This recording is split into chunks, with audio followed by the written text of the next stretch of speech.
Sí. Buenas tardes. Estamos en la sesión del curso de lecturas literarias hispanoamericanas.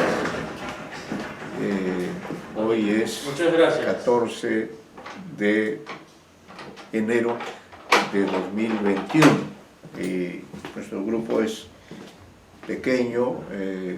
Creo que en este momento está presente el señor Ricardo Vizcarra, ¿correcto? Sí. Señor Vizcarra. Sí, profesor, buenas tardes. ¿Cómo está, señor Vizcarra? Gusto saludarlo. Bueno, estamos ya reunidos en clase. Nosotros planteamos en la reunión anterior esta opción de poder compartir historias como hizo el señor Wharton, que nos hizo una exposición sobre un libro de Ricardo Piglia que se llama El último lector. Usted estuvo en esa clase, ¿no? Sí, profesor, pero asistí un poco tarde. Pero le he mandado el Vi, video. Sí. vi la repetición. Sí. Sí, vi la clase. Por la repetición. Claro, no, lo que le decía es que hoy él ha anunciado que hoy, por razones de salud de alguien de su familia, no viene hoy día el señor Wharton, ¿no?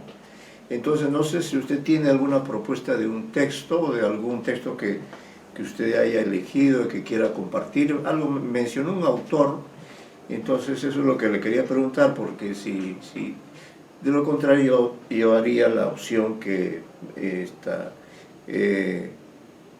puesto ahí en el material de la clase de hoy. Solamente está usted, MITAC, esperemos que llegue. Bueno, en realidad estamos esperando a Santaria y a MITAC, pero ya con la presencia suya podemos comenzar. Por eso le preguntaba si tiene usted una opción, ha logrado.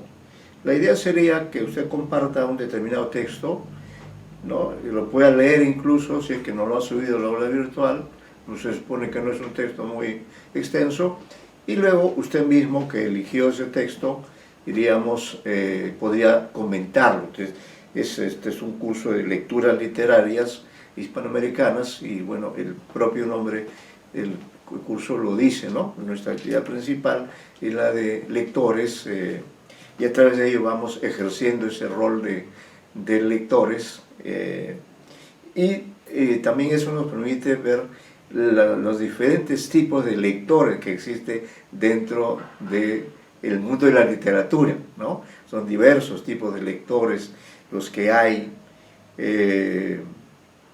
Yo les he mencionado cómo en una oportunidad empleé el concepto del lector en la novela 100 años de soledad, ¿no? Cuando me encontré frente a este reto de hacer una ponencia sobre esa gran novela que es 100 años de soledad. Entonces en aquella oportunidad me puse a pensar, ¿no?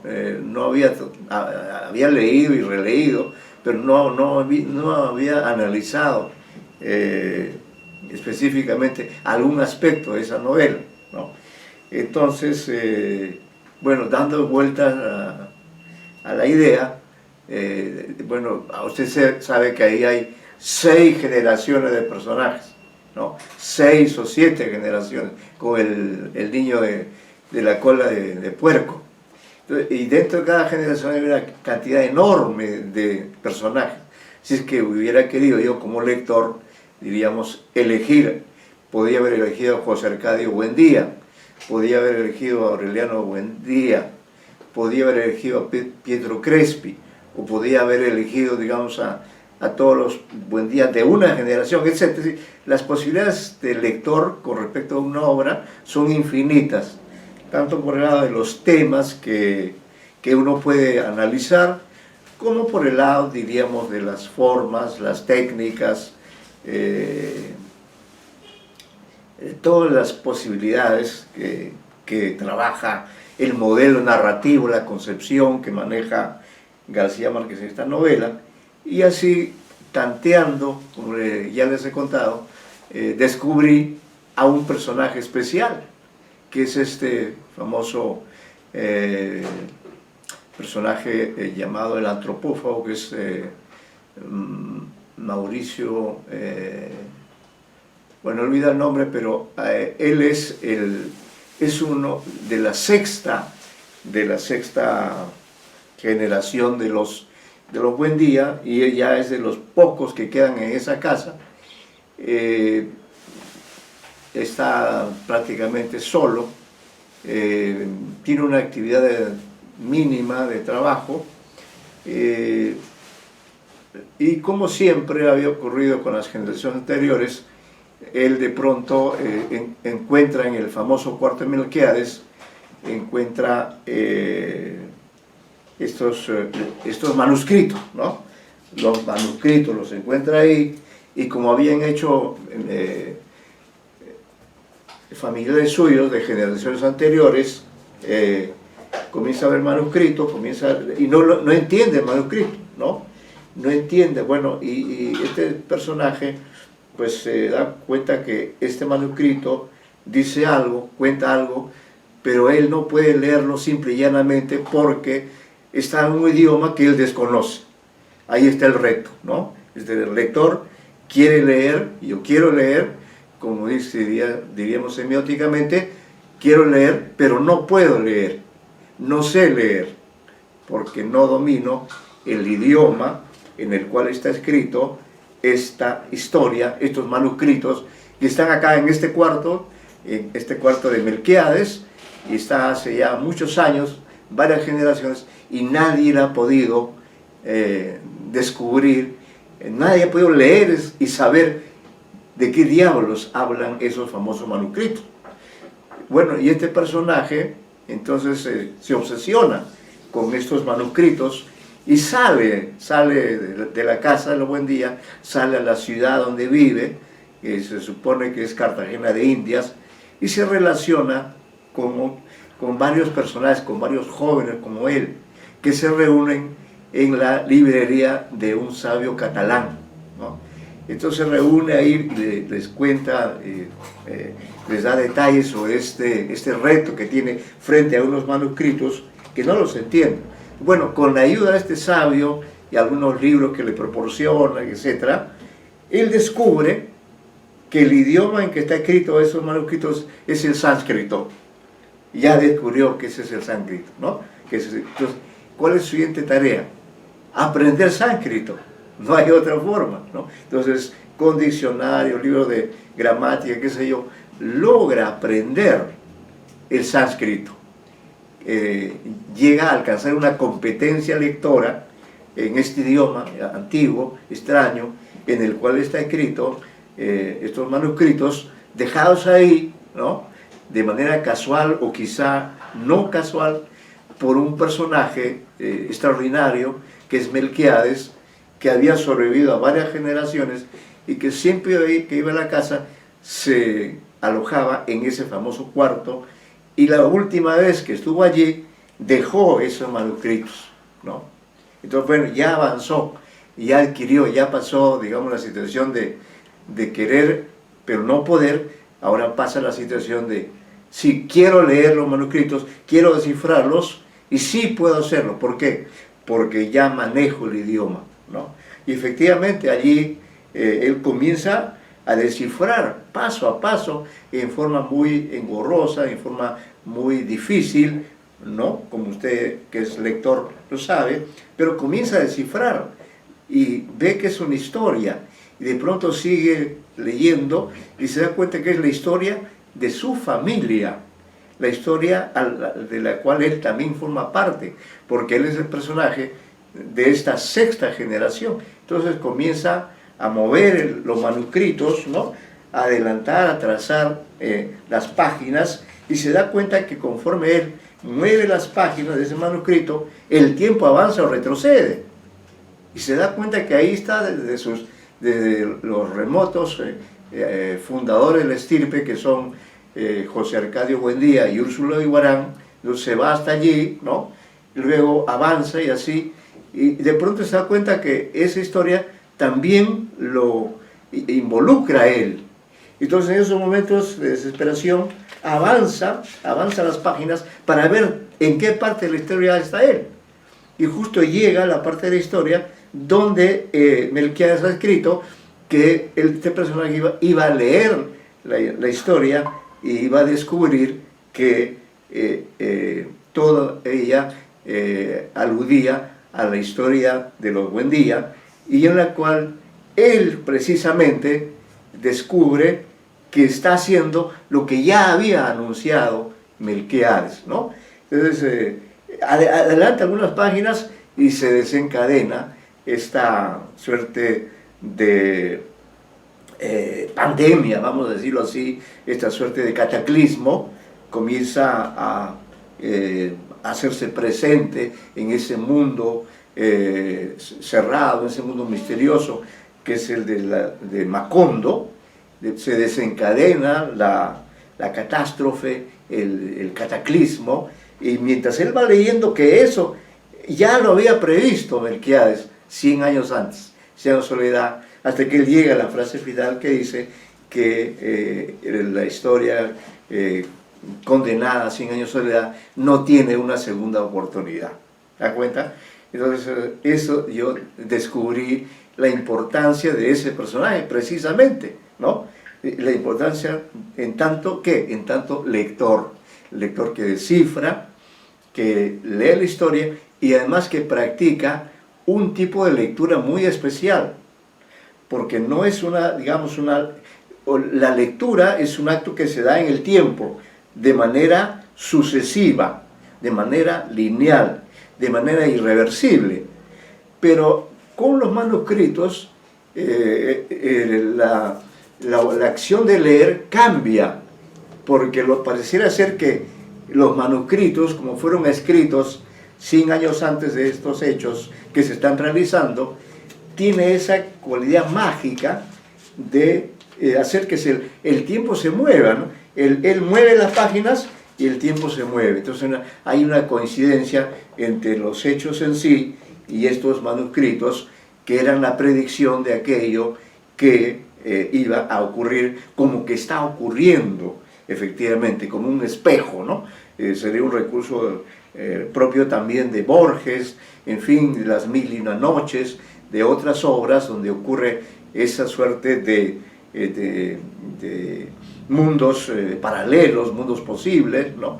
Entonces él queda deslumbrado y hace otro tipo de lectura, que es la llamada lectura simultánea. ¿Y en qué consiste esa lectura simultánea? En que el narrador, Melquíades, de esos manuscritos, ha construido esta historia no de manera sucesiva, no para que sea leído de manera sucesiva como hacemos habitualmente, sino de manera simultánea. De modo que el lector, diríamos, puede ver los acontecimientos, todos los 100 años, concentrados a la vez. Es algo mágico, fabuloso, que es en la práctica, diríamos, el sueño, yo creo, de todo gran escritor, todo gran narrador, sobre todo si es una novela, de propiciar pues una lectura así. Entonces creo que al leer la novela y tomar ese hilo conductor, de hecho hice ese descubrimiento, ¿no? Que también, por cierto, seguramente ha sido trabajado por otras personas, y pude plantear mi lectura, ¿no?, de este personaje tan especial que es básicamente un lector. Por eso mi ponencia la titulé El penúltimo Buendía, ¿no? Esto fue en el contexto de un congreso de literatura en San Marcos, donde estábamos homenajeando a Gabriel García Márquez. Ese año fue el 2007, calcule usted, y ya son más de 10 años de esta famosa ponencia, que salió publicada en la revista Letras de la facultad, y de pronto, bueno, también como no he tenido la suerte de Melquíades, que sus manuscritos se conservaron ahí todo el tiempo, sino que por allí en estas mudanzas que da la vida, pues el artículo se me ha extraviado, pero lo recuerdo, ¿no? Lo recuerdo, en fin, puede ser que esté en alguna de mis memorias, pero como el tiempo ha transcurrido, no ha sido fácil identificar este trabajo que, a mi modo de ver, es un ejercicio de esa categoría del lector, ¿no? La importancia que puede asumir un lector dentro de una obra literaria, tener este rol protagónico. Y ese rol protagónico es comparable a las hazañas de José Arcadio, el primero de la dinastía, del segundo José Arcadio, es decir, finalmente resulta que para mí, ¿no? Ese es mi punto de vista, esa es mi ponencia, mi hipótesis, es que este personaje del lector es tan importante como los otros, que son personajes de epopeya, personajes épicos, hombres de la acción, las 32 guerras del coronel Aureliano Buendía, o las hazañas amatorias de José Arcadio, el hijo del primero de la estirpe, y así por el estilo, la cantidad de personajes extraordinarios, o Remedios la Bella, qué sé yo, pero en medio de ese sinfín de personajes deslumbrantes, yo descubrí, a través de mi operación de lectura, descubrí la importancia que tiene este personaje dentro de la composición, dentro de la construcción, dentro de la propuesta narrativa de novela total que plantea García Márquez en esa maravillosa ficción que es 100 años de soledad, ¿no? Entonces, le he resumido en algunas palabras el tipo de trabajo que hice en aquella oportunidad. Entonces, creo que está también ya la señorita Mita. Sí, también está la señorita Mita, el señor Vizcarra, faltaría el señor Santaria. Bueno, esa es la propuesta. Entonces,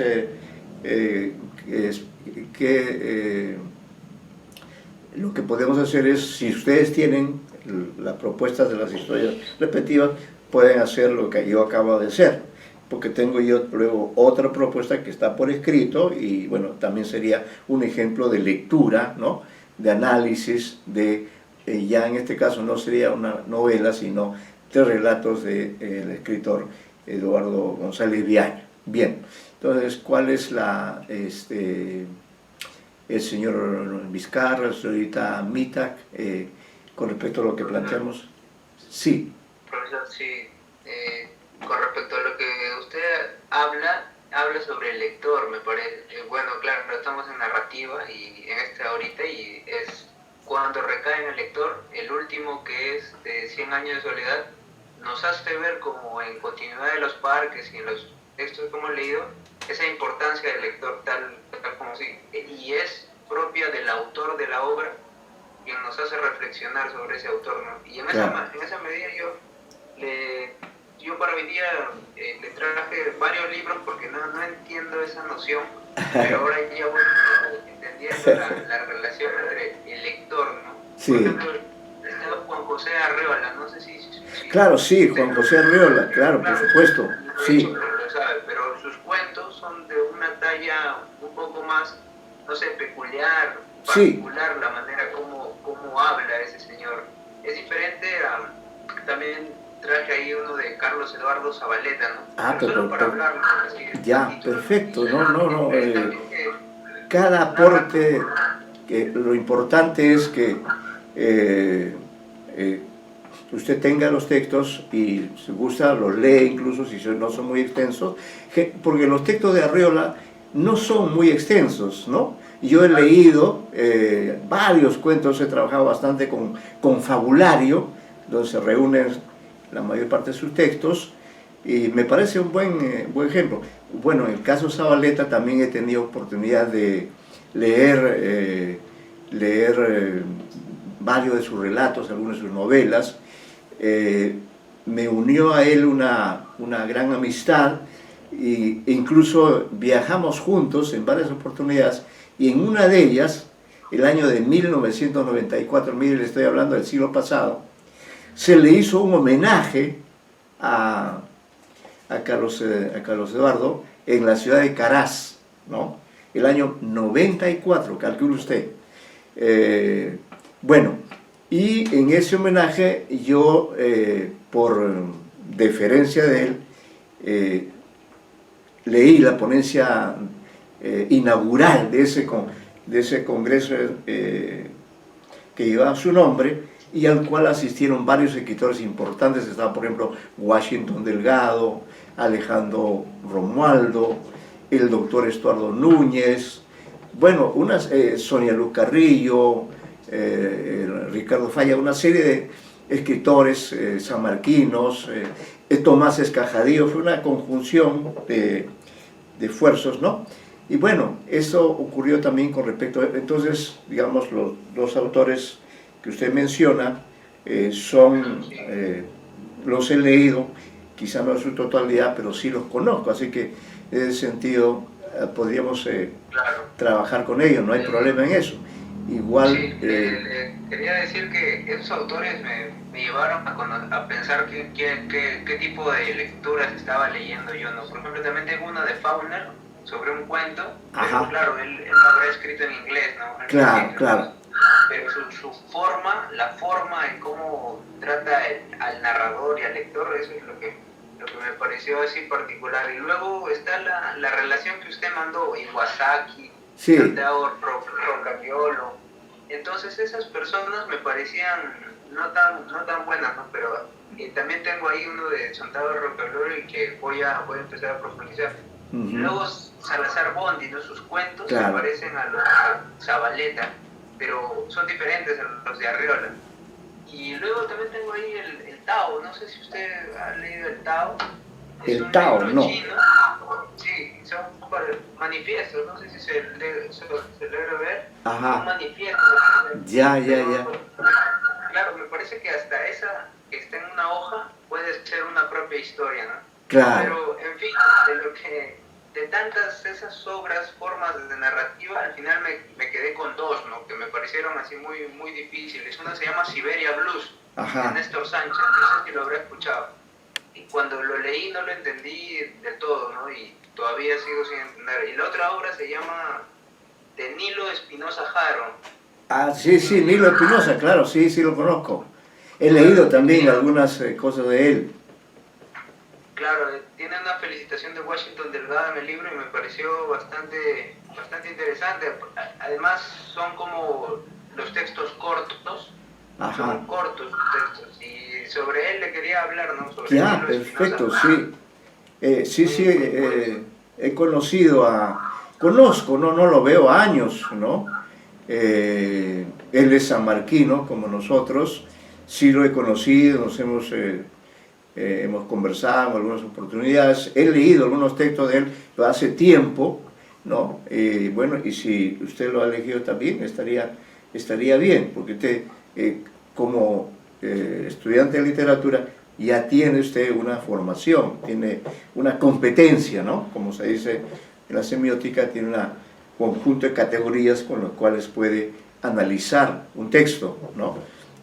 Puede usted tomar un método, o puede usted también, a partir de su experiencia, de su bagaje personal, puede, claro, yo he insistido en esta variante, diríamos, de la metaficción, he insistido en la importancia de los lectores, ¿no? Como personajes. Hemos puesto varios ejemplos y con la idea de ampliar ese corpus también, ¿no? Así que lo que usted diga, y yo creo que de todas maneras va a ser útil para enriquecer esta categoría, ¿no? Porque hay, creo, bastante material amplio, y cuanto más amplíe uno su bagaje de diferentes tipos de textos, como hemos hecho también en la parte de la poesía, ¿no? Hemos trabajado con varios importantes poetas muy originales de justamente la literatura hispanoamericana. Entonces igual ahora estamos planteando esta propuesta de análisis, de lectura, ¿no? De exégesis, de los textos que ustedes quieran presentar, orientándose de preferencia por este concepto del lector, ¿no? Pero eso no implica de manera rígida que no pueda haber algún cuento que plantee otra estrategia o que tenga otro perfil, pero de todas maneras siempre va a haber, lo que se llama el lector ideal, el lector implícito, ¿no? Siempre con eso he querido destacar lo importante que somos nosotros los lectores como parte del mundo de la literatura, que es lo que les estaba diciendo que había desarrollado ampliamente, exhaustivamente, en un libro dedicado a Julio Ramón Ribeiro. También podría ilustrarlo ahora, ¿no? Bueno, entonces si usted gusta, entonces puede comenzar con los textos que quiera y puede leerlos algunos de ellos y luego hacer la lectura pertinente. Sí, mire, antes de eso quería decirle que los nombres los libros que le cité a Eduardo Zabaleta, a Arreola, al Pauner, esas formas justamente radicaban con su artículo sobre el último lector de 100 años de soledad. Y es que yo considero que ya viéndolo desde un punto de vista tercero, todas esas formas de hacer cuentos caen en el lector. El lector siempre tiene una reflexión sobre sí mismo, claro, más allá de la ficción en la cual esté. Y justo en el que yo quiero proponerle para leer, que se llama El amante de Marilyn Monroe, de Nilo Espinosa, hay una manera en cómo él propone a su lector que no es metaficción, pero al menos sí se puede confundir el lector con él mismo. Y así luego reflexionar del mismo como lector, ¿no? Si quieres se lo leo. Sí, léalo, porque luego podemos hacer, después de la lectura y el comentario que usted va a hacer, podemos hacer una intertextualidad, que se la propondría después de escuchar la lectura y escuchar su comentario. Así que sí, y ya es muy sugerente el propio título del cuento, ¿no? Ya lo pone a uno en alerta, porque está hablando de alguien que es un mito contemporáneo, ¿no? La figura de Marilyn Monroe, que por cierto ha sido evocada por la literatura, como en este caso por Nilo Espinosa, ¿no? Así que bueno, puede leerlo, porque como no recuerdo haberlo leído, quizás sí, no lo sé, pero las relecturas también son positivas, sí. Claro, el título del libro se llama Azaroso inventario de las visiones, testimonios y recordatorios de Chin Chin Chin en la ciudad de los reyes. Un título largo. El cuento se llama El amante de Marilyn Monroe y empieza así, ¿no? Escribe poemas en las paredes de su dormitorio. Es la memoria andante de los bares de Lima. Nació en un pueblo que ya no existe. Escribe historias con lápiz en hojas sueltas y cuadernos que luego arroja al mar. Nunca ha publicado ni publicará lo que ha escrito. Lee sus poemas y sus historias a 4 o 5 de sus amigos. En una hoja que ya iba a arrojar al mar, leo la historia de un pueblo de Bernal. Un pueblo que es devorado por las arenas con gente y todo, y sobre ese tapado de arena vuelve a fundarse otro pueblo con el mismo nombre. Luego que terminé de leer me dijo, eso pasa con Marilyn Monroe. Todos creen que se ha muerto, pero siguen hablando de ella, de sus perfumes, de sus vestidos, de Joe DiMaggio, de Arthur Miller, de John F. Kennedy, de todos cuantos dijeron, público o secretamente, que la amaban. Para ellos habrá muerto, para mí no, porque todas las noches viene donde estoy yo, viene abrigada con una gabardina, viene donde mí. Pero ¿sabes una cosa? Ya se está poniendo vieja. Qué buen cuento, ¿eh? Qué bueno. Sí, simpático el cuento, ¿eh? Es breve, ¿no? Muy bien condimentado, y el final es, como dice Ribeiro, el final sí tiene que ser así, provocar una reacción en el lector, de hecho, ¿no? En este caso, mi reacción ha sido la risa, porque a eso convoca, pero todo eso ha sido posible porque ha ido armando, ha ido componiendo la historia, el personaje, el perfil, ¿no?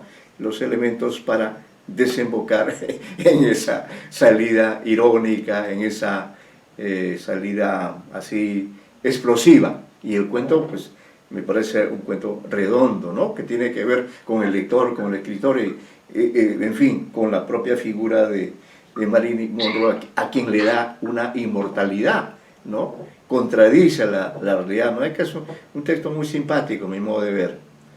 Sí, profesor, yo le quisiera decir la relación con el lector, justamente con el tema de la clase, es en el hecho del título, que él dice que es el azaroso inventario de las visiones, testimonios y recordatorios de Chin Chin Chin. Ajá. Y en la ciudad de los reyes, o sea, es un personaje llamado Chin Chin Chin en la ciudad de los reyes, ¿no? Ya. En la foto tiene la cara de un diablo en el libro. Pero el hecho es que ese Chin Chin Chin no tiene nombre en toda la obra, o sea, en la obra se habla de un tal o de otro tal, ¿no? Pero no se habla del Chin Chin Chin. Es como si el que leyera la obra fuera un espíritu, o sea, fuera cualquiera. El lector puede decir cualquiera de los cuentos, él soy yo, ¿no? Y en este cuento dice, escribe poemas, es la memoria, o sea, no dice yo. Y en ese sentido también se puede relacionar con el lector, ¿no? Que claro. puede ser que cualquiera. Sí, ese sería mi comentario, profesor, para finalizar. Ajá. Ya, bueno, con respecto, digamos, al personaje de Marilyn Monroe, pues sí es un tópico, un personaje que ha sido trabajado. También usted seguramente conoce ese famoso, este caso es por el poema de Ernesto Cardenal, ¿no?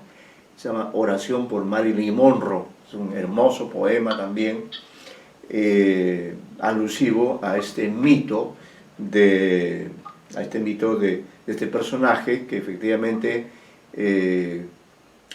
ha muerto, ¿no? Y además la muerte de ella fue una muerte trágica, fue un suicidio, una muerte misteriosa. Y ahora que usted ha traído a la clase esta historia, déjeme decirle que estamos en el 2021, el próximo año se conmemora algún aniversario. ¿Cuántos años sería? A ver, usted está mejor con los números que yo. Ella se suicidó en 1962. Yo era un estudiante del colegio y recuerdo el impacto que causó. 62, ¿cuántos años tendría? 59, 60, 59. 59, ¿no? Claro, el próximo año sería 60. 60 años que murió. Imagínese usted la cantidad de tiempo que ha transcurrido, ¿no? Y bueno, ha sido inmortalizada por Ernesto Cardenal, y si uno rastrea probablemente pueda ser que haya otro autor que haya hablado sobre ella, o también en este contexto yo podría recordar el caso de un escritor cusqueño que es Mario Guevara, que también trabaja bastante con los cuentos cortos, y él, por ejemplo, también es aficionado al cine. Entonces él trabaja con el personaje de Laura Antonelli, ¿no? una famosa actriz italiana, que para este narrador era el ídolo, ¿no? Era el equivalente de lo que es Marilyn Monroe para este escritor.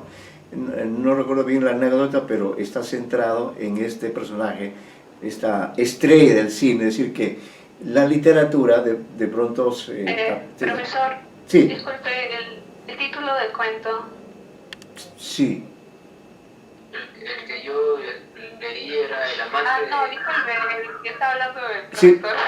No, a ver, vamos a ponernos en Mario orden. Guevara creo que estaba hablando sobre... Ya, pero vamos a terminar el diálogo con el señor Vizcarra, y luego, por cierto, usted también, claro, que está convocada, y ya sabemos que está usted aquí, no hay problema. Entonces, para concluir, con respecto a este texto de Nilo Espinosa, usted lo ha leído y bueno, lo he entendido. Quiere decir que este relato dedicado a, o llamado El amante de Marilyn Monroe, ¿está escrito por un narrador omnisciente o qué ha planteado usted con respecto al tipo de narrador que emplea aquí Nilo Espinosa? ¿O es un narrador o personaje? Es un narrador, personaje, espíritu, más que es un espíritu. Es un espíritu.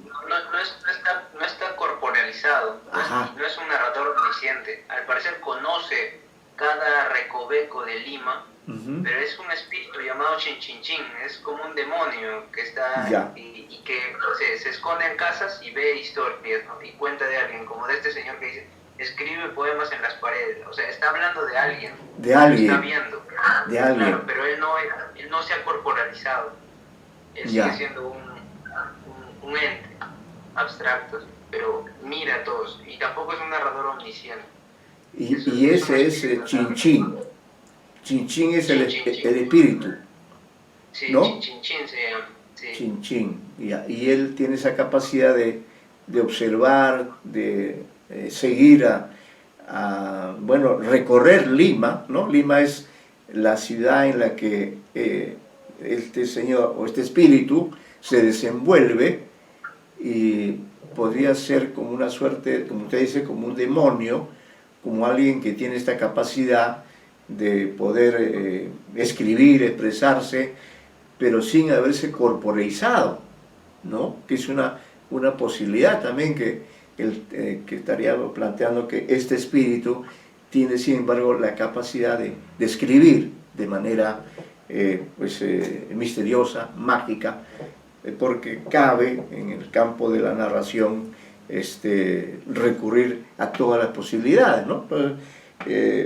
En esa medida, el ejemplo que ha puesto, sí, yo creo que es interesante, habría que revisarlo y voy a tratar de ubicar algunos otros textos claro, en este momento no, pero sí, para mí ha sido muy grato escuchar un texto de una persona que conocí, claro, que conozco, ¿no? Y que, bueno, inventó, se ve usted en este libro, inventó pues estas pequeñas historias que plantean interrogantes al lector más, incluso al lector más avisado, ¿no? Plantea el enigma de quién es este Chin Chin, ¿no? Usted dice, su idea es que este Chin Chin es una suerte de espíritu, nada más, una especie de espíritu parlante. Tiene la capacidad de hablar o de escribir, de contar, pero no tiene un perfil, ¿no? Es solo una voz que narra, que recorre, que va haciendo conocer diferentes aspectos de esta realidad y sin duda dirigida a un lector, ¿no? Ahora, la pregunta sería, si el lector, diríamos, no es alguien que conozca a Lima, ¿esto de alguna manera relativiza la propuesta de Nilo Espinosa? ¿O digamos, no habría ningún problema que el lector no conozca Lima y que la propuesta de Nilo sea precisamente proponer una imagen irreal o increíble de Lima? ¿Qué dice usted? Sí, bueno, profesor, es que la obra tiene varias partes. La primera parte es la donde tiene cuentos cortos, de la cual le narra. La segunda empieza con una especie de narrativa, y es en la última donde hay una parte donde dice, le pregunta a alguien a Chin Chin Chin, Chin Chin Chin, ¿es tu chapa o es tu apodo? ¿Cuál es tu nombre real? Y él le dice, mi nombre es Chin Chin Chin, ¿no? Y vine acá a la ciudad de los reyes buscando a mis padres, algo así como el de Llano en Llamas, ¿no? Ajá. Y le cuenta que un señor hablaba por ahí, hizo caer monedas sobre el pavimento y sonaba chin, chin, chin, y ese señor nunca dejaba de caminar, y desde ahí él me puso el nombre, dice, pero luego termina con algo místico, ya que dice, era el límite exacto del día con la noche. También en esas partes finales del libro dice, por ejemplo, fue Chin Chin Chin quien enseñó a Hemingway a pescar, beber a Malcolm Lowry, a ver peleas de box a Julio Cortázar, Si usted pregunta por Chin Chin Chin a Gabriel García Márquez, con toda seguridad le dirá, fue uno de los creadores de la cumbia. Entonces, es un personaje que está, claro, o sea, ¿quién es Chin Chin? Es corporalizado, yo al menos doy la noción de que es un ente abstracto, ¿no? Pero en sí, ¿qué es o quién es? No lo sé. Eso ya queda como una referencia al lector, por eso lo cito ahora, ¿no? Claro. El lector que... Sí. Claro, sí, eso yo creo que es una propuesta válida dentro de la narrativa. Pues hay diferentes opciones, desde las más convencionales, desde las canónicas, hasta las, diríamos, anticanónicas o que son experimentales. En fin, el mundo de la literatura es infinito. Sí. Solo para un comentario cómico, al final ya hay conversaciones de Chin Chin Chin con José Ortega Gasset, está con Picasso, con Baudelaire. Oye, qué interesante. ¿Cómo se llama el libro? Sí. Con Gustavo Flaubert, ¿me entiende? ¿Cómo se llama ese Y libro? al final termina con una letra que dice: peligro, no fume, apague su motor. Es bien cómico el libro. Sí, muy lúdico, ¿no? Muy lúdico. ¿Cómo se llama el libro? Azaroso inventario de las visiones, testimonios y recordatorios de Ay, Chin Chin Chin. Ya lo tengo. Ya lo tengo. Correcto. Ya lo tengo aquí, Antonio. Azarosos testimonios. Azaroso inventario de las visiones, testimonios y recordatorios de Chin Chin Chin en la Ciudad de los Reyes, Lima, 1987. 87. Sí. Bueno, en realidad yo diría, señor Vizcarra, que este Chin Chin, Es Chin pues, Chin Chin. es el propio, es decir, es una invención, ¿no? Y que de alguna forma refleja el espíritu cosmopolita, el espíritu culto, irreverente del propio Nilo Espinosa, ¿no? Porque Nilo, usted no lo ha conocido personalmente, ¿o sí? No, profesor. Ya, mire, él, yo lo he conocido, ha trabajado en el periodismo, años que no sé nada de él, pero es sanmarquino de la época de los 70, 60, 70, y luego pasaron los años y un hijo de él fue mi alumno, pero ya también hace mucho tiempo, ¿no? Entonces nos identificamos y creo que el hijo también se llama Nilo Espinosa. Él ya debe ser de los 90, más o menos, ¿no? Porque ya los recuerdos, como usted comprende en mi caso, ya son demasiado extensos, abarcan de un milenio a otro milenio, de un siglo a otro siglo, ¿no? Bueno, pero en fin, se da cuenta, mire cómo la literatura por algún lugar siempre nos junta, ¿no? Nos junta y nos separa, es como la vida, ¿no? Es el caso yo veo en este libro, diríamos, o en esta forma literaria que ha inventado Nilo Espinosa, veo pues la expresión del espíritu de la época. Él estaba muy cercano al grupo de Estación Reunida, donde estaba Rosa Ribeiro, estaba Elqui Burgos, Oscar Málaga, todos ellos eran miembros. Él era más formal, ¿no? Él era más, quiero hablar de él en presente, debe estar veterano como yo, pero era más formal, ¿no? Creo que él trabajaba en algún periódico, pero si uno conversaba con él se daba cuenta que era un espíritu abierto, con muchas lecturas, porque con muchas referencias culturales, ahí por ese lado. Cada una de esas referencias pues tiene una capacidad de connotación enorme, ¿no? Es un poco un texto, diríamos que refleja esta libertad creativa de esta irreverencia, ¿no? Esta marginalidad desde la que él escribe con entera libertad, como señalamos, ¿no? Y con esta propuesta que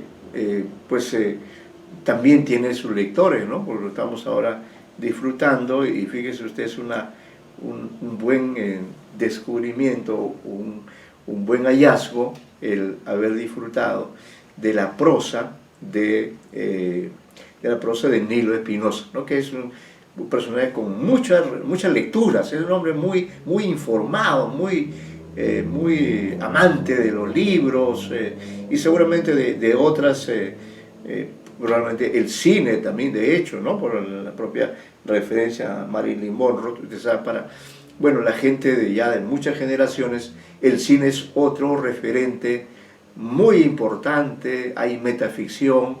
En ese campo, por ejemplo, usted debe haber visto, porque esta es una película más reciente, que a mí me gustaba mucho compartir con mis alumnos en la Universidad de Lima, donde incluso veíamos la película, hemos visto varias veces, también es metaficcional. Esta película se llama Medianoche en París. ¿Debe haberla visto? No la vi, profesor. Véala. La va a encontrar en YouTube. ¿De Woody Allen, profesor? ¿Disculpe? De Woody Allen, creo. Sí, claro, usted sí la vio, ¿no? Sí. Sí, es una película, debe ser hará 10 años más o menos, no es tan antigua la película, y efectivamente ahí usted ve que aparecen como personajes, todos, la mayoría son escritores, también pintores, ¿no? Ahí sí Woody Allen ha tenido la idea, que él también es otro creador, un creador muy lúdico, muy irreverente también. Entonces, en esa película homenajea a París, ¿no? Que es la ciudad mítica para los escritores, y en este homenaje ubica a estos personajes en los en varios tiempos, ¿no? En varios tiempos, porque partimos de la época actual, contemporánea, y llegamos a París, y luego ya en París es donde se da este salto temporal, ¿no? Mediante este procedimiento del personaje, del protagonista, he olvidado el nombre del protagonista, que llega a cierta hora de la noche, eso es las 12 de la noche, en ese momento él se traslada a otro tiempo, a otra época, ¿no? A la Belle Époque, en fin, a diferentes momentos de la historia de París, ¿no? Y bueno, es un homenaje a la ciudad, a los escritores, los conflictos, resulta muy... Y hay una suerte también de juego temporal, porque el propio personaje descubre, allí en ese París contemporáneo, descubre un libro del pasado donde se le menciona a él, ¿no? Donde se menciona la relación que está viviendo el protagonista, ¿no? Entonces, desde ese punto de vista, las obras de Woody Allen tienen ese sentido. Él también le gusta lo metaficcional, ¿no? Confundir la realidad con la ficción. Bueno, entonces, correcto, ya. Entonces, ¿continúa el señor Vizcarra o pasamos a escuchar el aporte de la señorita Mitak? Profesor, la verdad estaba buscando un cuento que había leído hace poco, no me acuerdo el título, y no le llegó a encontrar, sinceramente. ¿No ha podido encontrar ningún texto? No, sí he encontrado un texto de Los Canastos, creo que es un poco conocido, pero yo quería otro micro relato, pero no lo he encontrado. Ya, ¿qué es lo que encontró? Los Canastos de Clemente Palma. Ah, ya, sí, porque usted dijo, usted quiere trabajar sobre eso. Sí, ahora, me gusta en especial claro, pertenece a cuentos malévolos, pero creo que el más conocido es Los Ojos de Lina. Pero claro, el más conocido es Los Ojos de Lina, pero él tiene varios cuentos. Sí, ese de acá es más exquisito para mí, no sé, me parece mucho más atractivo. Ya, entonces, ¿nos quiere adelantar ahora algo sobre Los Canastos? Ok, puedo leerlo. Ya, puede leer, creo haber leído el relato, pero mejor si usted lo puede leer, perfecto, así podemos comprender mejor el aporte que nos está trayendo. Claro, de Clemente Palma, sí, pues es un autor también muy especial, don Clemente Palma, ¿no? Sí, porque había otro cuento también, esto de Abraham Valdelomar. Claro. Que se parece mucho en su época de cuentista, ahorita no tengo la cabeza, elabora un cuento que se parece mucho a un cuento de Lovecraft, de Randall Carter. Es prácticamente lo mismo, sino que varía simplemente en la forma del personaje, pero la narración es prácticamente igual. Los dos realizan lo que es la parte visional, lo fantástico. Ya. ¿Cómo se llama el texto?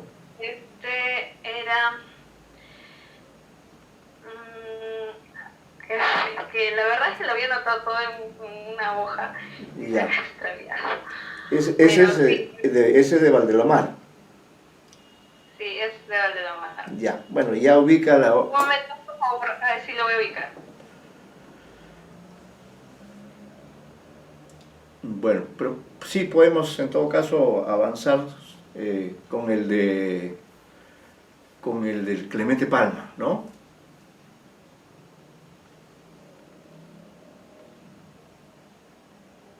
Ya, ok. Los canastos. Entre hacer un pequeño servicio que apenas labre huella en la memoria del beneficiado o un grave daño que le deje un profundo recuerdo, elegid lo segundo. Os contaré lo que me sucedió una tarde de invierno con un pobre hombre llamado Vasilich. Os juro que yo soy bueno, que soy un buen padre de familia, pero coló en la época en que hay sol en este cielo brumoso, o la bruma invernal, me hace daño y me convierte en malvado. Si yo fuera Pop, en verano rendiría culto a Dios, pero en invierno le volvería la espalda y me entregaría a darle gusto al diablo. En el invierno le amo, siento que se introduce en mi ser, que estruja mi espíritu y aviva el fuego de mis malos instintos. Entonces me siento nihilista, capaz de ser ladrón y asesino. Lo rojo me excita, y lo afilado y lo agudo me fascinan. Cuando llega la época de las primeras nevadas, mi mujer me dice: Markov, padrecito mío, ya las malas ideas comienzan a fulgurar en tus ojos. Ya viene el tiempo en que no vives sino gruñendo y blasfemando, en que nos aporrea a tus hijos y a mí. Mira, no te alejes de la estufa, porque el hielo te hace malvado. Pero decía hace poco que iba a referiros una aventura que tuve. Ya lo había olvidado. Escuchadme. Iba yo una tarde caminando, con mi pipa en la boca, por un largo y estrecho puente. Un carretero sordo llamado Vasilich seguía el mismo camino que yo, conduciendo en su carro más de 20 canastos de pescado fino, que diferentes dueños le habían comisionado que llevara al mercado para la venta del siguiente día. El carro, a causa de la curvatura del puente, se inclinaba hacia el borde derecho, pero no había peligro de que cayese, porque el pretil era suficientemente alto para impedir la caída. Con todo, hubiera querido darle un buen susto a Vasilich. Creedme, no soy malo, pero deseaba con toda mi alma darle un susto, aunque no fuera sino arrojarle con carreta todo al río.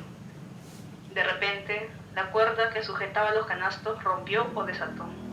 A fe que sentí un vuelco en el corazón. El puente es estrecho y largo. El carro caminaba despacio y saltaba mucho. El suelo del puente tiene una inclinación sensible del centro hacia los bordes. A los pocos segundos, ¡pum!, uno de los canastos se desprendió, cayó pesadamente sobre el pretil y desde allí se precipitó al río. Lo vi caer y una voz muy débil murmuraba dentro algo así como: avisa a ese infeliz carretero que su carga se va al río. Pero el invierno me gritaba más alto: cállate, hombre, y limítate a mirar. ¿No es curioso y entretenido ver caer 20 canastos, uno detrás de otro, como una manada estúpida de carneros? Y la verdad es que preferí esto. Cierto que Vasilich, un buen hombre que jamás me había hecho daño alguno, iba a sufrir mucho con esta desgracia, pero a mí qué me importaba. ¿Perdía yo algo con el desastre de Vasilich? No, al contrario, ganaba una diversión durante el trayecto del puente, que tiene unos 100 metros de largo. Callé y vi caer la segunda canasta, luego la tercera, y la cuarta, y la quinta, y otras muchas. El pobre Vasilich, sea porque fuera sordo, porque iba distraído, no advirtió el ruido delicioso de los canastos a romper la superficie ondulosa del río, haciendo saltar chorros de espuma. El caballo advirtió mejor lo que pasaba, pues, al sentir el carro menos pesado, aligeró el paso. Cuando llegamos al término del puente, corrí hacia la carreta. Vasilich, amiguito, el carretero no me oía. Tuve que avanzar más y tocarle la pierna con el extremo de mi pipa, gritándole: Vasilich, Vasilich, ¿qué deseas? Tengo prisa. Ay, padrecito, no la tengas ya. Voy a comunicarte una gran desgracia. Dios de Dios, ¿ha muerto Ivanova, mi mujer? No, te juro que no, es algo peor y de más trascendencia social. ¿Ha muerto el zar? Así reventará.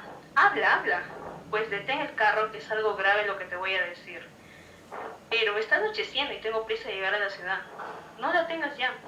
¿Por qué? Habla, Dios de Dios, exclamó Vasilich, impaciente, deteniendo el carro.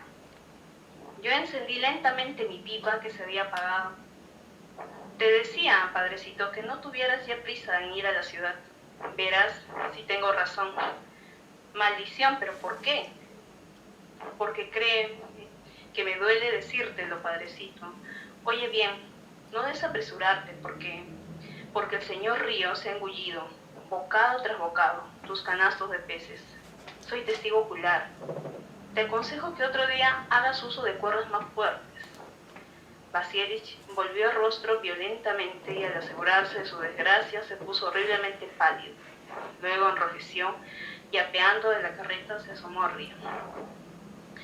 Amigo, ¿buscas los agujeros que hicieron los canastos al atravesar la superficie? Ya se taparon. Vasilich se puso a llorar. No tenía dinero con qué pagar.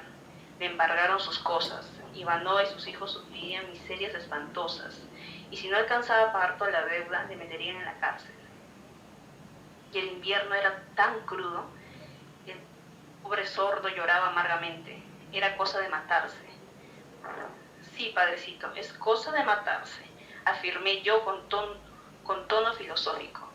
Quizás el caballo, por una de esas asombrosas fidelidades de que hablan las historias, se precipitaría también arrastrando consigo el carro. Y si no lo hacía, yo le obligaría a ello. El puente estaba solitario y la ciudad estaba a 2 versas. Pero no, lo que hizo Vasilich fue ponerse a gritar y a maldecir su suerte. Se desvaneció mi esperanza, e irritado por la estupidez de ese carretero, que por un cobarde amor a la vida no cumplía con su deber, le dije sonriéndome: pude avisarte, padrecito, desde que vi caer el primer canasto. Mas, ¿para qué? Mañana habrías olvidado el favor que te hacía. En cambio, cuando te lleven a la cárcel y tu mujer y tus hijos lloren en la miseria, te acordarás de mí. Cierto que para maldecirme, pero te acordarás. Vasilich no me respondió, sea porque no me oyera, sea porque estaba aturdido por un desastre. Me encogí de hombros y proseguí mi camino, fumando mi pipa.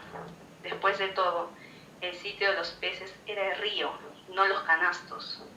He restablecido, pues, el equilibrio de la naturaleza.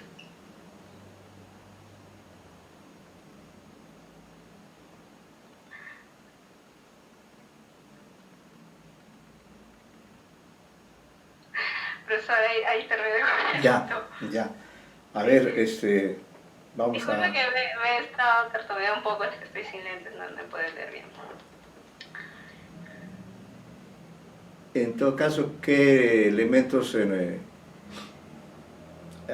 tomaría en cuenta usted para resaltar, diríamos, o qué aspectos del relato le parecen los más significativos, por qué eligió este texto, qué encuentra el lector, qué se le muestra o qué descubre este narrador. Sí, justo tuve una conversación con un profesor sobre este cuento. Estuvimos debatiendo sobre el desarrollo de los cuentos modernistas en el Perú, ¿no? Y el poco énfasis que se ha hecho en su estudio. Ajá. Y entonces concluimos en una serie de cuentos. Esta es la que yo propuse, habían otras también. Yeah. La Medusa, o había la de Abraham Valdemar, que se parecía mucho, como le mencioné al inicio, a lo de Lovecraft. Y esta me pareció bastante atractiva por la, según viendo, por ejemplo, en la parte de la psicología, la propuesta del personaje. Porque desde un inicio el personaje es consciente de su debilidad, es consciente, es muy perceptible a los efectos de la naturaleza, a cierta estación específica. Y a pesar de ello, realiza por un placer propio. No tiene un mínimo de empatía y goza con la desgracia de otra persona, ¿no? Entonces, eso me hizo acordar mucho a unos cuentos en prosa de Baudelaire que tienen esa característica semejante, ¿no? Había un cuento de Baudelaire de que hablaba de un hombre que había pedido unos espejos para sus ventanas. Ajá. Y al momento que sube las escaleras hace que se tropiece y se rompe todo, y sabe que el hombre depende o sea, su alimento depende de ese trabajo, y a pesar de ello lo disfruta, y remarca esa necesidad de disfrute. Entonces, en ese sentido me pareció bastante semejante, y no había encontrado otro texto que desarrolle toda esta maldad, entre comillas, en los personajes, el goce, ¿no? Como lo había realizado quizá Baudelaire en sus cuentos en prosa. Al menos en Perú no he encontrado muchos, la verdad que más he encontrado en Clemente Palma, y en específico en este cuento. Le gusta mucho, más allá es un ser que no pertenece a lo social, porque no le involucra, sino que disfruta, acepta su naturaleza y disfruta de ella, ¿no? No tiene un mínimo de rencor desde un inicio, y es muy enfático en la primera parte cuando menciona entre hacer un grave daño o dejar una memoria, mejor es dejar un grave daño. Y esa parte psicológica me pareció bastante interesante, la verdad.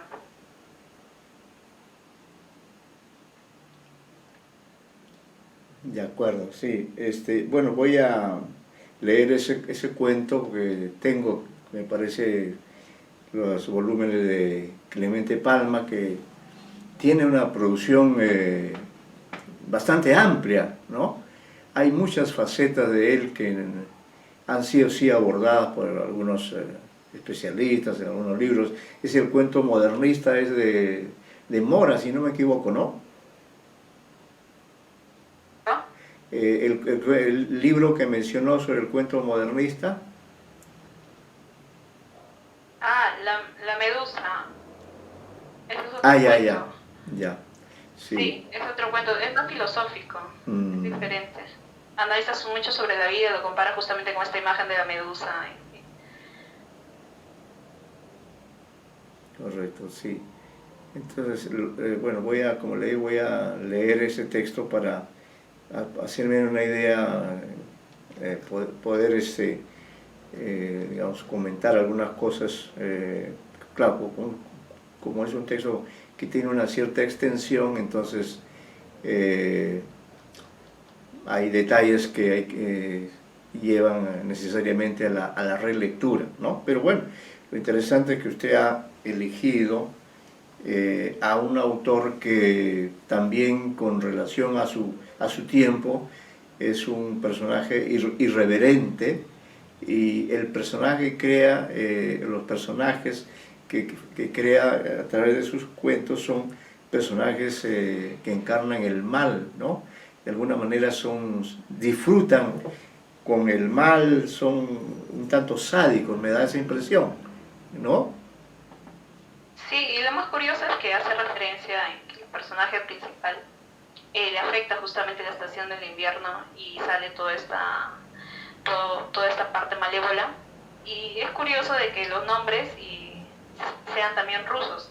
Los nombres de los personajes son también rusos, hacen alegría. O sea, el espacio, la especialidad nos sitúa en Rusia y no sé si como usted también sabe esto, pues el invierno ya es mucho más... Claro, más fuerte, ¿no? Claro, y sí. De alguna manera es como relacionar el clima con nuestras emociones, ¿no? Claro, claro, que es un tópico que se da, ¿no?, en muchos momentos de la evolución de la literatura y obras que en la poesía, en el cuento también, ¿no?, que se crea una suerte de atmósfera que tiene mucha relación con la estación en la que se está, ¿no? Pues si está en el verano, es una atmósfera abierta, amplia, la luz predomina, mientras que en el invierno todo tiende a lo oscuro, lo escondido, se puede asociar también con la muerte, y creo que en ese sentido, pues, Clemente Palma, que es, bueno, cuyo padre conoce porque es un gran creador de ficciones realistas, más bien el hijo tiene propensión hacia lo fantástico, ¿no?, hacia lo irreal, ¿no? Es otra concepción acerca de los lectores, que tiene que ver también con la época, ¿no?, la época del modernismo, esa época de una prosa muy influida por los autores franceses. Eso se puede ver también en el propio Rubén Darío, ¿no?, que tiene magníficos cuentos en azul, precisamente. Hay un cuento, para la próxima vamos a ver también algunos cuentos de Darío, ¿no?, que en su libro Azul crea magníficos relatos con una prosa extraordinaria, con una gran influencia francesa.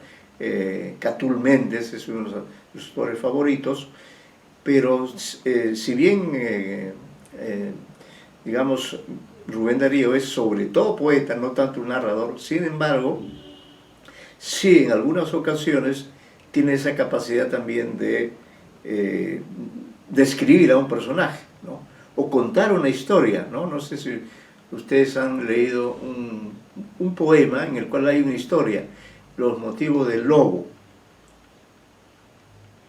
Está en verso, pero en el desarrollo del mismo hay una historia muy, muy bonita, muy simpática, que vamos a tratar de... traten de ubicarlo ustedes. Bueno, no está en azul, ¿no?, pero sí, porque en azul hay prosas que son prácticamente cuentos, pero cuentos muy líricos, con poca anécdota, pero sí muy simbólicos. El de la reina Mab, por ejemplo, que tiene que ver con la relación entre la vida y el arte, ¿no? Ahí los personajes son, todos ellos son artistas, ¿no? Todos ellos están además muy preocupados, muy, si se puede decir, deprimidos por su condición de artistas, de tener ese don del arte y sin embargo no poder realizarlo. Uno es un escultor, el otro es un pintor, el otro es un músico. Cada uno de ellos tiene ese don y sin embargo se lamenta, ¿no? No son capaces de crear.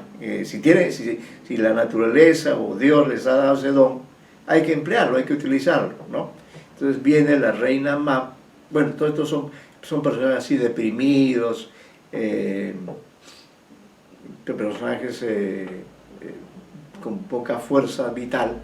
Viene la reina Mab, les pasa un velo, ¿no?, y los transforma completamente. Entonces, con un acto de magia, y ya estos personajes cambian de actitud, ¿no?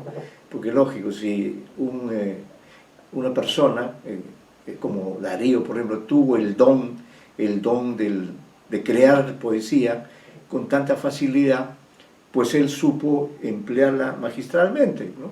Pues prácticamente la vida de Darío es la vida de una persona dedicada en un 100% a la creación literaria, ¿no? No tuvo él, incluso no se menciona, por lo menos en las biografías, no hay mayores referencias a que haya hecho estudios regulares en alguna universidad o algún instituto, seguramente, ¿no? Pero él sobre todo es un escritor autodidacta, un escritor que recorrió gran parte de la literatura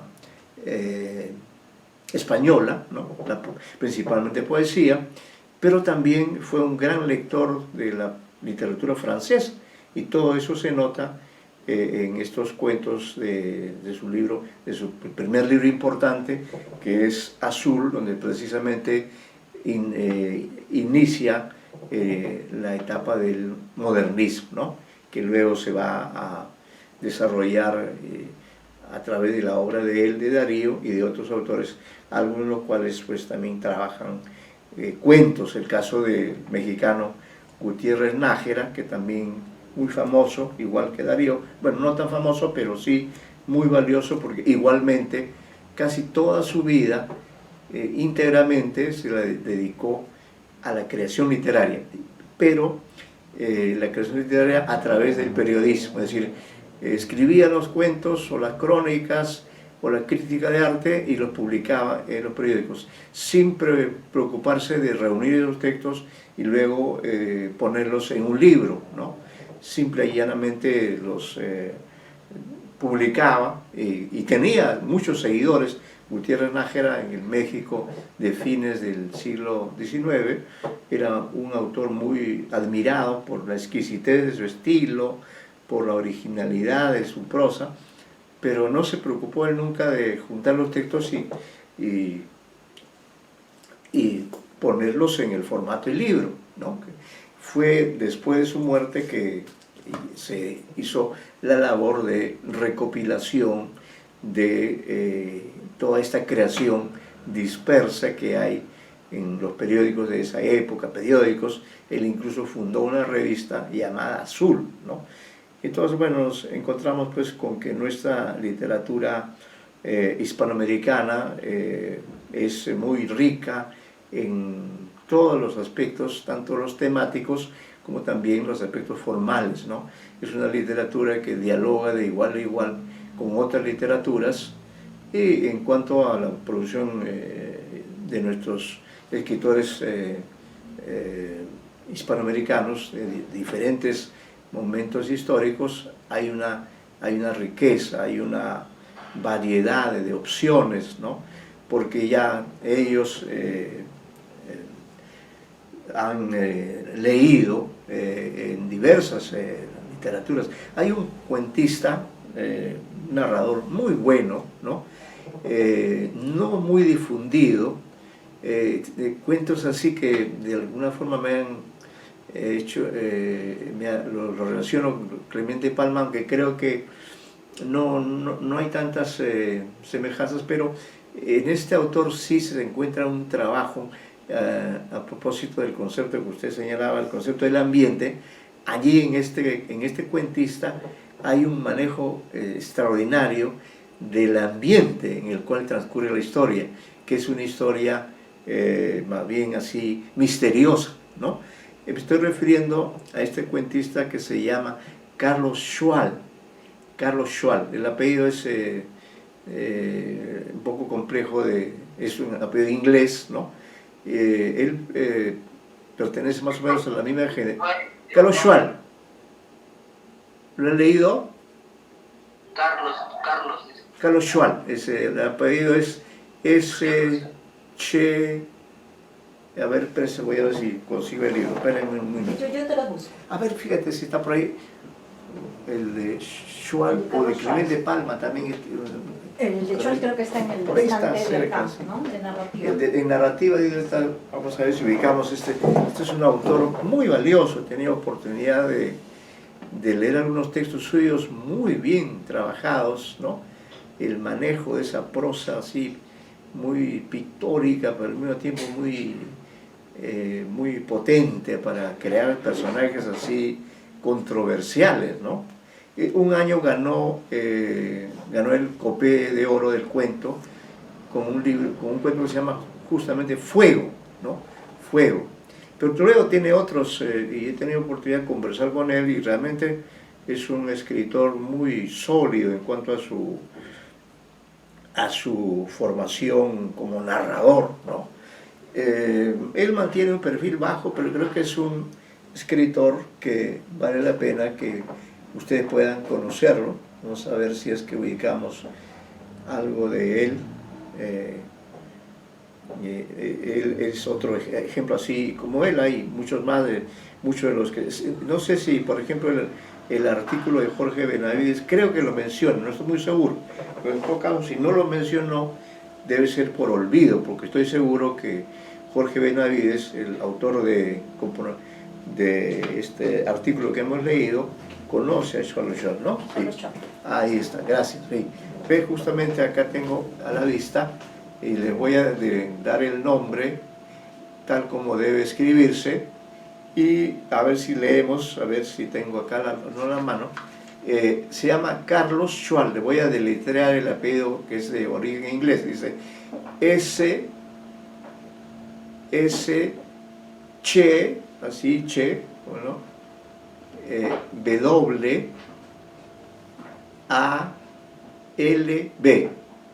Es Carlos Schwalbe. Repito el apellido, S-Che-W-A-L-B, y su segundo apellido es Tola. Bueno, por los dos apellidos se ve que es una persona relacionada con la literatura, con la literatura especialmente de la literatura inglesa, ¿no? Y justo el libro que tengo aquí a la mano, y para la próxima clase vamos de todas maneras a revisar algunos textos de él, lo voy a poner ahí en el aula virtual. Él está nacido el año 53, ¿no? Es un poco menor que yo. Carlos Schwalbe Tola obtuvo el título de licenciado en Literaturas Hispánicas en la Pontificia Universidad Católica del Perú y el doctorado en la Universidad de Emory, Atlanta, en la especialidad de Literatura Hispanoamericana. En 1985 obtuvo el primer premio del cuento de las 1000 palabras del semanario Caretas. Mire qué interesante. Y en 1996 el primer premio en el concurso Copé de Cuento. Sus relatos han aparecido en revistas y antologías del Perú y el extranjero, ¿no? El año pasado he leído estos cuentos, he conversado más de una vez con él, hemos participado alguna vez en una mesa redonda, y este libro que tengo aquí a la vista se llama Dobleces. Y fíjese que especialmente este texto, el primero de ellos, ¿no?, que lo he leído con bastante atención, el primer cuento de Dobleces. Dobleces se publicó el año, acá tenemos el dato, el año 2000. Fíjese, tranquilamente tiene ya mayoría de edad este libro, el año de 2021, ya tiene 21 años, calculen ustedes, ¿no? El tiempo vuela. Bueno, este cuento es un gran cuento, he puesto acá, ¿no? Se llama Espejismos. Mire usted, ya el título, ya diríamos así, sugiere algo, ¿no? Espejismos. Señorita Mita, ¿qué le sugiere, o cuál es cómo definir usted un espejismo? ¿Qué cosa es un espejismo?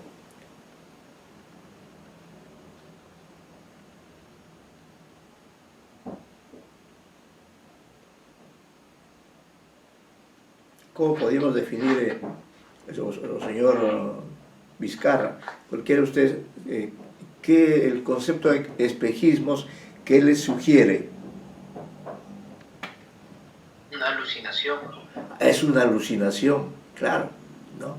Es algo que, digamos, sí, pues, es un fenómeno óptico, ¿no? Es una ilusión, uno cree ver un oasis y no hay tal oasis. Entonces, diríamos que en algún sentido todos los seres humanos estamos sujetos también a ese fenómeno psicológico, ¿no?, que le da pie a Carlos Schwal. Voy a permitirme leer unas líneas para que vean ustedes cómo va creando esa atmósfera, ¿no? Espejismos. Vean ustedes la prosa, cómo va creando ese ambiente extraño. Es un cuento extraño, ¿eh? Creo que vamos a tratar de que ustedes puedan leerlo. En todo caso, leo unas líneas. Dice: de toda la vasta extensión reseca que el sol mordía, de toda esa tierra encallada en el tiempo y sitiada por espejismos, el forastero, el primer personaje, el forastero, es otro, sí, forastero es algo que uno no conoce, ¿no? El forastero trazó con su índice encendido con piedras preciosas un amplio semicírculo que rebasaba la hilera de casas de techos barrosos y la línea malva y rugosa de la península. De todo ese horizonte sin sombras, le dijo con voz engolada y acento solemne: solo allá uno se hace hombre. ¿Sabes lo que eso significa, mocoso, hacerse hombre? Allá donde la maga. Y señaló en el espacio desértico algo como una floración rolliza e inflamada en la canícula del verano, y que 2 semanas atrás había aparecido en el arenal como surgía de la nada. Lo demás son mentiras, continuó diciéndole, aunque escuches por ahí que hay otras cosas, otras maneras de hacerse hombre. Pero no les hagas caso, no hay otra manera sino esa, sentenció de modo inapelable, clavando en él su helado ojo de vidrio, mientras el otro ojo lo miraba entre burlón y divertido. Puede ser un personaje de Clemente Palma. Estoy seguro que Schwal sí ha leído muy bien a Clemente Palma, ¿no? Dice, él asentía con la cabeza, decía sí, por supuesto, creyéndole todo, fascinado por lo que escuchaba, aunque no pudiera comprenderlo cabalmente, porque era difícil no creerle a alguien como el forastero, no solo por las cosas extraordinarias que prometía, sino también porque venía de muy lejos, de donde llegaban gentes provistas de un lenguaje distinto, abundante y florido, y de objetos multicolores que alteraban la monocromía de su mundo. Para el forastero todo parecía estar al alcance de sus manos calzadas con brillantes sortijas, todo podían hacer lo suyo sus mágicas palabras, mientras que para él, que había nacido y crecido en ese desierto, las distancias eran insalvables y estaban preñadas de espejismos que confundían y perdían a los que se aventuraban más allá de sus límites. Así que empieza a ser hombre esta misma tarde, mocoso, o seguirán siendo nada como todos los malparidos de esta tierra, añadió con una sonrisa áspera, mostrándole sus largos dientes de caballo amalgamados de oro, pero solo por 8 billetes de 10 de a 10, o 16 monedas de a 5, o 40 de a 2, como se te antoje. Puedes empezar a hacer lo que ya debías ir siendo. Te lo digo porque ya estás en edad, porque si no lo supiera, no te prometería nada y te diría ven al año que viene o no vengas nunca, ¿no? Entonces aquí es un personaje, el forastero misterioso, y cuyo propósito es enseñar a hacerse hombre a un joven que vive con su abuelo, con el abuelo que a su vez es un personaje desmemoriado, ¿no? El forastero es un viejo tuerto que anima al joven a hacer un viaje que lo hará conocer a la maga, una mujer que lo desvirga en su camastro con el auxilio de movimientos de su cuerpo. La maga ha explorado el cuerpo desnudo del joven y luego se ha tendido, dice. Bueno, es un gran relato, entonces, bueno, vamos a terminar aquí la clase y continuamos. Entonces la próxima les ruego traer también otros ejemplos, otros relatos, así como han hecho ahora, ágiles, que sean de lectura, así que podamos luego hacer un pequeño análisis desde diferentes aspectos de un texto narrativo, ¿no? Hoy hemos trabajado con los aportes que ustedes han traído y sí, sí les recomiendo este autora, es muy bueno, tiene una prosa muy buena. Otro texto valiosísimo es El sentido de los límites, muy profundo, Carlos Scholtola. Este es otro gran texto también, y son ediciones hechas por Renato Sandoval, nada menos, que es un gran literato. Y filólogo. Habla más del 9 lenguas y traduce. Para que él haya... Es el mejor traductor literario para que él haya en Perú. editado a Carlos Schwal, quiere decir que reconoce en Carlos Schwal una calidad. Y efectivamente en este libro, El sentido de los límites, también hay relatos muy valiosos, ¿no? Así que vamos a ver, creo que de todas maneras vamos a elegir algunos de ellos para continuar, ¿no? Sí, ahora creo que ustedes citó a Charles Baudelaire, justamente, sí, el sentido de los límites, ¿no? Es otra expresión, el sentido de los límites. Este es un enigma. ¿Qué entender por el sentido de los límites? Pero efectivamente, ¿no? Si no tengo yo un sentido de los límites, puedo desorientarme, puedo desubicarme, que es lo que... ¿Edita el libro, dice? Muéstrale la portada. Acá está. El sentido de los límites. Ahí está, ahí se ve bien. Ahí lo ve usted, El sentido de los límites. Está editado por Renato Sandoval.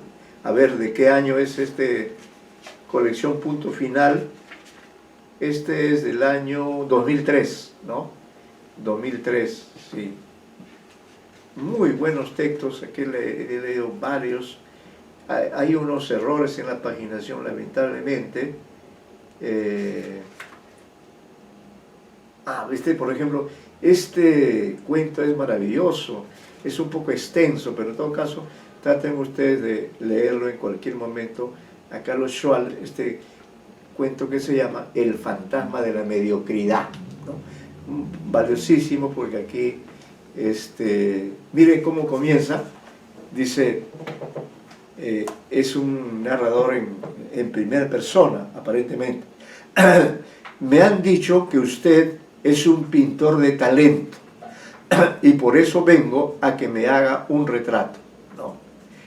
Bueno, así comienza. Es una mujer que va a la casa de un pintor y le dice, usted es un pintor de talento y por eso vengo a que me haga un retrato, ¿no? Y el cuento es el desarrollo de este pedido que hace esta dama, ¿no? Porque el pintor, bueno, describe a la mujer, pero no acepta así tan fácilmente, diríamos, cumplir con esa tarea, ¿no? Trata de conocerla. Entonces el cuento es un cuento donde es muy importante la interacción que hay entre estos dos personajes. Bueno, aquí nos quedamos y nos vemos ya la próxima semana, ¿no? Y ya tienen ustedes los temas que van a trabajar para su examen final, y para la próxima yo voy a traer unos textos y ustedes también traen otros para continuar con este diálogo, ¿ya? Bueno, ahí nos quedamos. Muy buenas tardes. El examen final. Ya está ahí en el aula virtual. En el aula virtual ya está la indicación de cómo debe ser. Así que léanlo. La primera pregunta es igual al anterior trabajo, ¿verdad? Sí, es parecido, pero en este caso es alusivo a un relato, ¿no? Tú has puesto dos preguntas. Hay una pregunta, hay dos. Sí, una de poesía y una de narrativa. Sí. Bueno, hoy las intervenciones de hoy también están calificadas como parte de su labor expositiva, ¿no? Los textos que han propuesto y los análisis que han realizado. Muy bien, ahí nos quedamos. Hasta luego, profesor. Hasta luego, muchas gracias, muy amables. Hasta luego, profesor. Hasta luego, señorita Mita.